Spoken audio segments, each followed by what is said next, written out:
नमस्कार दोस्तों, स्वागत है आपका हमारे चैनल धार्मिक कथाएं पर। नवरात्रि में मां दुर्गा के 9 स्वरूपों की पूजा की जाती है। भक्त इस दौरान व्रत रखकर पूरी श्रद्धा के साथ माता रानी की आराधना करते हैं। लेकिन क्या आप जानते हैं कि आखिर इस व्रत की शुरुआत कैसे हुई और किसने सबसे पहले नवरात्रि का व्रत रखा था?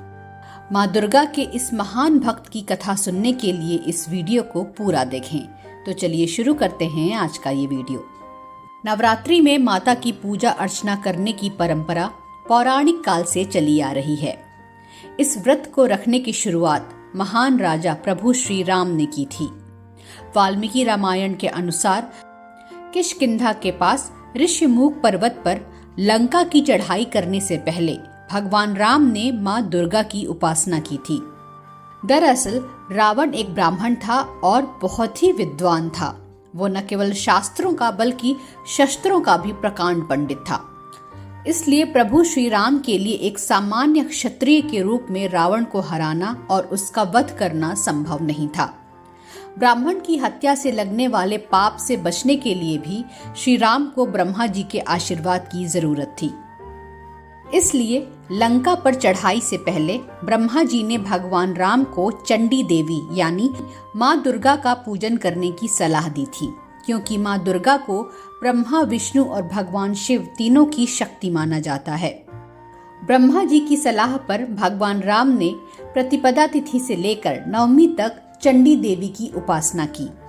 उन्होंने 9 दिनों तक चंडी देवी का पाठ किया।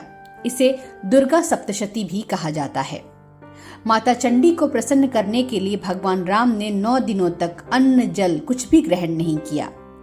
माँ चंडी की पूजा पाठ के साथ ब्रह्मा जी ने राम जी को एक और खास बात बताई थी। उन्होंने राम जी से कहा कि आपकी पूजा तभी सफल होगी जब आप चंडी पूजा और हवन के बाद माँ को 108 नील कमल भी अर्पित करेंगे।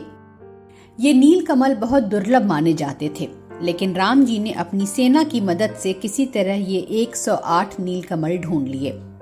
पूजा के दौरान माँ दुर्गा ने प्रभु श्री राम की परीक्षा लेने की सोची।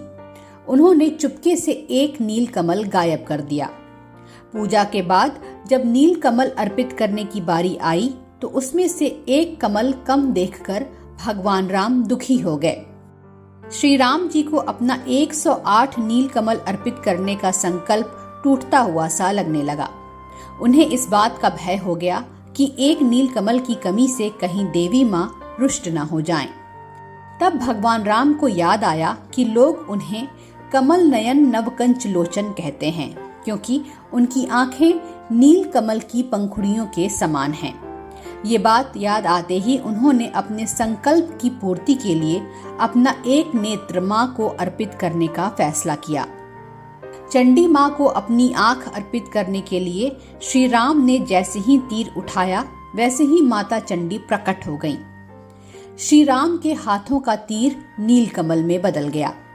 श्री राम की भक्ति से माता चंडी बहुत प्रसन्न हुई और उन्होंने उन्हें युद्ध में विजय का आशीर्वाद दिया। दूसरी तरफ रावण भी कम ज्ञानी नहीं था। उसे भी पता था कि भगवान राम पर विजय प्राप्त करने के लिए उसे माँ चंडी के आशीर्वाद की जरूरत पड़ेगी। इसलिए रावण भी माता दुर्गा की उपासना कर रहा था।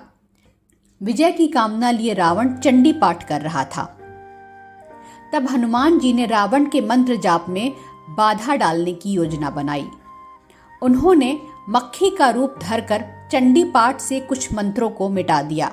मंत्रों की साधना में डूबा हुआ रावण ये देख नहीं पाया और उसने पाठ से गलत मंत्र का उच्चारण कर दिया।